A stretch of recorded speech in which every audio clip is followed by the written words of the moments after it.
কিছু ভালো কাজের কথা আপনাদের সামনে বলবো। তিনি যতদিন ক্ষমতায় ছিলেন এ দেশে কেউ মুক্তিযুদ্ধের কথা বলতে পারত না। যারাই মুক্তিযুদ্ধের সপক্ষে কথা বলতো তারাই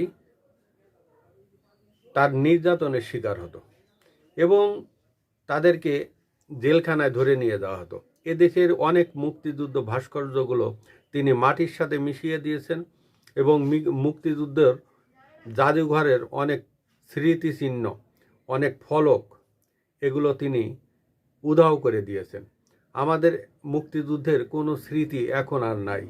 মুক্তিযুদ্ধের কথা বললে তার উপরে নেমে আসতো নির্যাতন এবং সে বিভিন্ন ধরনের হয়রানির শিকার হতো এবং তাকে মুক্তিযুদ্ধের ট্যাগ দিয়ে তাকে অর্থাৎ আওয়ামী লীগের ট্যাগ দিয়ে, মুক্তিযুদ্ধের দালাল ট্যাগ দিয়ে তাকে হাজতে ঢুকানো হতো এবং এক কথায় তাকে বলা হতো এ ফ্যাসিবাদের দোসর।